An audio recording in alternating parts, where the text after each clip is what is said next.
So ito, nagtatawag si Mike Defensor. Sabi pa niya, those who wish to join, whether by car or motorcycle, are encouraged to plan ahead and help spread the word. Maaga naming inaanunsyo ito upang makapaganda ang lahat. Sama-sama tayo sa EDSA.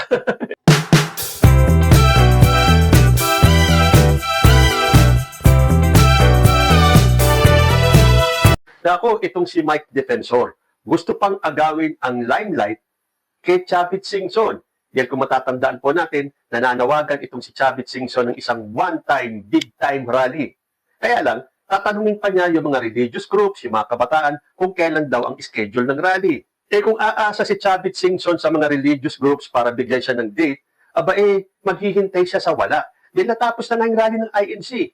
Pati yung trillion peso march na marami doon ay mga Katoliko. Aasa si Chavit Singson, nasasama pa itong mga grupong ito doon sa kanyang ikinakasang one-time, big-time rally. Pero, ang gusto nga ni Chavit Singson, nung tinanong siya sa press con, mga February, kasi nga daw, tamang-tama sa 40 years na nakasaad sa Biblia. Then doon po sa mga hindi mahilig magbasa ng Biblia, yun po kasing 40 years, marami pong mga insidente, maraming mga event sa Biblia na inabot ng 40 years. At tulad na lang po doon sa istorya ng Exodus, nung pinalaya na ni Ramesses itong mga Israelites sa pamumuno ni Moises. At sila po ay nagpaikot-ikot at inabot ng 40 years bago po nila naabot yung Canaan, yung Promised Land. Kaya yun ang pinagbabatayan ni Chavit Singson na ika-40 years naman. Then 1986, nung daw napatalsik si Apo Lakay, ngayon 2026 na, yun po ay 40 years na. At ito daw ang tamang panahon para daw mapabagsak at mapababa si Bongbong Marcos sa kanyang pwesto. Ang siste, wala naman siyang date. Bakit hindi siya ang mag-set ng date? Kasi siya naman ang may pakana nitong one-time, big-time rally. O para nga naman kapag hindi natuloy yan, sisisihin naman ni Chavit Singson itong mga religious groups, itong mga kabataan, dahil hindi naman sila nag-set ng date. Playing safe, di ba?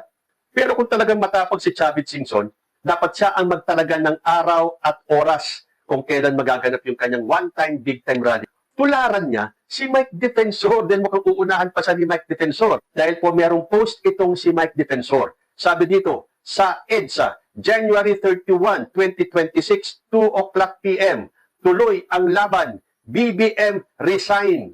Magkaisang motorcade sa kahabaan ng EDSA. Panawagan, BBM resign. Talaga. Bakit kanyo ginagawa ito? Dahil po, February na ang pagpa-file ng bagong impeachment case laban kay Sara Duterte. At dapat nilang harangin yan by hook or by crook. Dapat nilang gawin yan. Magsagawa na sila ng pagpapabagsak kay Bongbong Marcos para pag nawala sa pwesto si BBM, wala na lahat yun.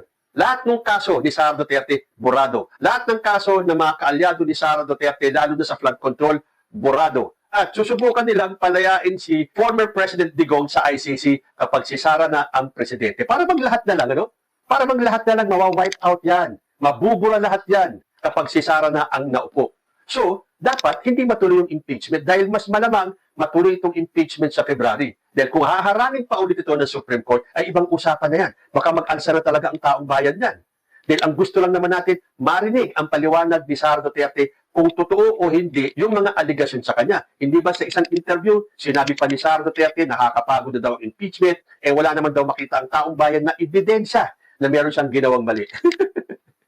Nakita niyo yung mga dokumento na final ng civil society groups laban kay Sara Duterte sa ombudsman at yung articles of impeachment. Madadagdagan yung articles of impeachment na yan dahil isasama daw nila yung sinumpaang salaysay ni Ramil Madriaga. At oo nga pala, kung sinasabi ni Sara Duterte na hindi niya kilala si Ramil Madriaga, hindi kaya ang sasabihin ni Chavit Singson na hindi rin niya kilala si Ramil Madriaga matapos lumabas itong mga pictures, mga larawan na magkasama si Madriaga at si Singson?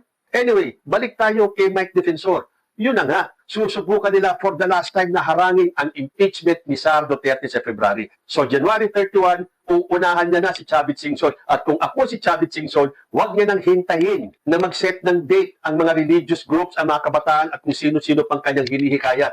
Sumali na lang siya dyan sa rally ni Mike Defensor. Dahil malay nyo, baka mas lalong dumami ang mahikayat nilang tao kung ang grupo ni Mike Defensor ay magrarally, tapos itong grupo ni Chavit Singson ay magrarally, di mag-join forces na lang sila para mapabagsak nila si Bongbong Marcos sa January 31 dahil February ay magpa-file na ng panibagong impeachment case laban kay Sara Duterte.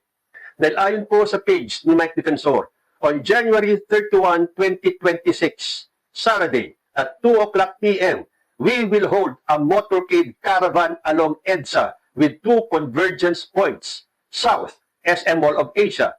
North, White Plains Avenue. So doon po magtitipon-tipon yung mga taong sasama dyan sa rally ni Mike Defensor. SM Mall of Asia, saka White Plains Avenue.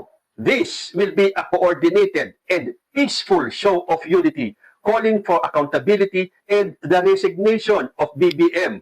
Kung yan ay magiging peaceful show of unity, paano nyo mapapabagsak si Bongbong Marcos? Ang alam ninyo, gulo. Kung hindi kayo manggugulo, walang tsansa na mapapababa nyo si President Bongbong Marcos sa mga kadaldalan nyo lang, sa mga speeches nyo lang, sa mga talumpati nyo lang para mag-resign si Bongbong Marcos. He will never do that. Kayo ang atat mapababa si Bongbong Marcos, gumawa kayo ng paraan. Pero kung ito ay gagawin yung peaceful show of unity, calling for accountability, hindi nyo mapaparesign si Bongbong Marcos. Anong accountability? Tulad kasi nung sinasabi ni Chavit Singson, kaya niya gusto magdebate sila nila Bongbong Marcos, ipapakita niya na si Bongbong Marcos ang utak ng korupsyon. Ilang beses po natin sinasabi yan. Alangan naman ipagkanulo ni Bongbong Marcos ang sarili niya. Isisiwalat niya yung korupsyon sa ating gobyerno, yung pala sa kanya din babalik dahil siya ang mastermind. Mag-isip-isip naman kayo. Ano ba akala ng mga taong ito? Nila Mike Defensor, nila Chavit Singson, bobo tayo mga Pilipino, kahit na hindi ganun kataas ang pinag-aralan natin. Well, tulad ko po, ako po ay second-year college dropout, hindi po nangangahulugan na hindi tayo nakakaintindi ng mga pangyayari sa ating kapaligiran, lalo na sa politics. So, huwag nila tayong gawing bobo at tanga. Well, alam naman natin kung sino yung mga bobo at tanga. Yung sunod lang ng sunod, na hindi naman nila alam kung ano ang tunay na nangyayari. Yung mga naniniwala na lang sa mga hindi dapat paniwalaan din, puro kasinungalingan. Yun po, pwede pa niyong sabihin bobo at tanga. But the rest of the Filipino people, alam po namin at hindi kami magpapainganyo sa mga tulad nyo na gustong pabagsakin si President Bongbong Marcos who is doing a good job. Ang tanging presidenteng nagsiwalat ng korupsyon tapos gusto nyo tanggalin. Bakit? Kasi kayo ang tatamaan. So kailangan nyong harangin itong impeachment ni Sara Duterte. Kailangan yung pabagsakin si Bongbong Marcos para ma-wipe out itong usapin tungkol sa flood control at sa mga anomalya at sa mga korupsyon na nangyayari sa bansa natin. So ito, nagtatawag si Mike Defensor. Sabi pa niya, those who wish to join, whether by car or motorcycle, are encouraged to plan ahead and help spread the word. Maaga naming inaanunsyo ito upang makapaganda ang lahat. Sama-sama tayo sa EDSA. Ilang beses na kayong nanawagan na magsama-sama sa EDSA. Hindi lang po kauna-unahang rallying gagawin ni Mike Defensor sa January 31 ang pagsasama-sama daw nila sa EDSA para hilingin ang pag-resign ni Bongbong Marcos. So sabi niya, maaga namin inaanunsyo ito upang makapaghanda ang lahat. At yan po ang tulong namin. Tulad ko, tinutulungan ko na po itong grupo ni Mike Defensor to spread the word. Meron po silang rally na magaganap sa January 31, Sabado, alas 2 ng hapon. Ayan po, nakapaskil. Tulungan po natin si Mike Defensor na makahikayat ng sapat na tao para mapabagsak nila si Bongbong Marcos. Dahil yun po ang last chance nila na mapabagsak si Bongbong Marcos bago ang impeachment ni Sara Duterte. Dahil kung hindi sila magtatagumpay sa January 31, tuloy-tuloy na po ang kaso ni Sara Duterte o ng kanyang impeachment. So siguro itong si Chavit Singson, dapat na siyang sumabay dito. Gawin na nilang super-duper one-time, big-time itong magaganap na rally sa January 31. So para kay Chavit Singson, huwag ka na maghintay ng mga religious groups. Dahil para sa akin, tingin ko, hindi sila tatalima, hindi sila susunod sa'yo. Kung gusto mo mag-rally ka mag-isa. So ito, magsasagawa si Mike Defensor ng sarili niyang rally, sumama ka na lang dyan. Pampadami kayo kung makakakuha kayo ng enough katao para pabagsakin si President Bongbong Marcos. Hindi na ba kayo napagod? Ilang ulit na yan, ilang beses na yan. Rally, BBM resign. Pero 2026 na, si Bongbong Marcos pa rin ang presidente. Dahil napahiya sila eh. Sabi nila, hindi aabutin ng Pasko. Yan po ang sinabi ni Salpanelo. Tapos sabi nila, hindi daw aabutin ng 2026 at si Sara Duterte na ang presidente. Ngayon naman, maghihintay hanggang January 31 para pabagsakin si Bongbong Marcos. Last-ditch effort nila yan. At kung hindi sasama si Chavit Singson dyan, at lumagpas ng February ang kanyang rally, wala na pong saysay yun. Baka na-impeach na si Sara Duterte o tumatakbo na yung impeachment trial niya. So magmadali na kayo. Ano ba ngayon? January 8? Oh, ilang araw na lang. January 31 na. Magkaisa na kayo. Chavit Singson, Mike Defensor. Magkaisa kayo. Tingnan natin January 31. Kung noong mga nakaraang panawagan ninyo, hindi nyo nakababa si President Bongbong Marcos, what makes you think na sa January 31 ay magtatagumpay na kayo?